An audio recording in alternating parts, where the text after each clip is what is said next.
Hey, good morning. I was reading in Exodus today, and I just love the story. It applies to so much in my life. Um, I've always had this thought that that which enslaved me is that which I get victory over. In other words, that which I allowed myself in my past to rule me, to oppress me, is that which I get victory over. And it could be anything for anybody. I mean, it could be pornography or finances or my work or my wife or my hobbies or drugs or alcohol or anything. And that which enslaves us is that which the Lord has given us victory over. And not only that, with Jesus, he not only sets us free, but he allows us to set others free that are trapped in the same problems. And let me read this. This is Exodus 3:7. It goes like this: The Lord and the Lord said, "Surely I have seen the oppression of my people who are in Egypt, and heard their cry because of their taskmasters, for I know their sorrows." You know, God knows us in our sorrows. He knows when we have sold ourselves or let ourselves be taken captive by whatever we've done, and he knows about it. Jesus knows about it, and he wants to set us free. And further on down in that same chapter, in verse 21, it says, "And I will give these people favor in the sight of the Egyptians, and it shall be that when you go, you shall not go out empty handed, but everyone shall ask their neighbor, namely, of her who dwells in the house, articles of silver, articles of gold, clothing. You shall put them on your sons and daughters, and you shall plunder the Egyptians." Here's the thing. I think God not only sets us free, he allows us to go in and plunder and set others free. In Matthew, Jesus says, "My yoke is easy and my burden is light." He doesn't put on us anything that we can't carry. And not only that, we get to set others free. We get to plunder the kingdom of darkness and help others get set free by that which enslaved us.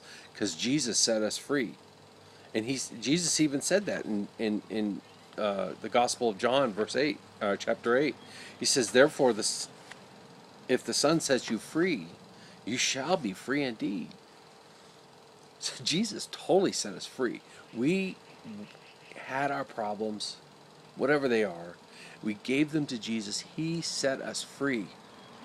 And just like the Israelites leaving Egypt, they came and worshipped at the Mount Sinai, or Horeb.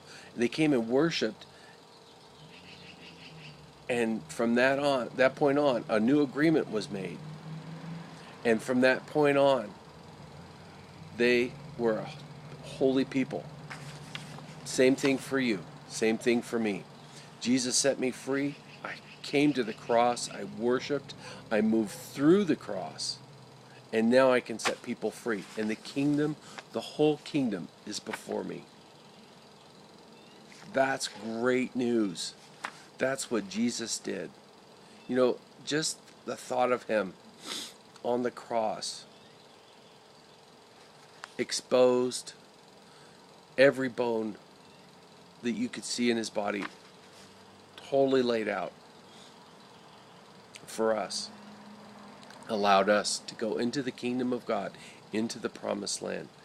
And not only to do that, but also to plunder the darkness, to take those who are captive and set them free, and show them who Jesus is, and show them that they too are set free. So that which enslaves us is that which actually is our victory.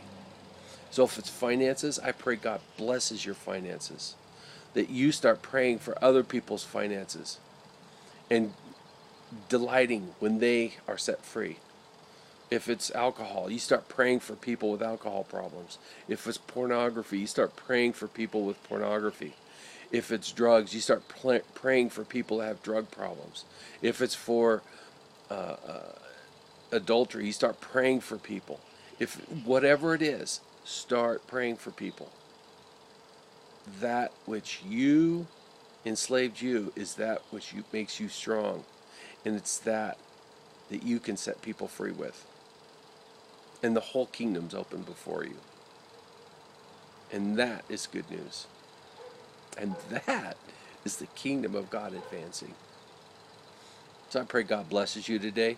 I pray you get a chance to pray for somebody. That would be awesome. God bless you.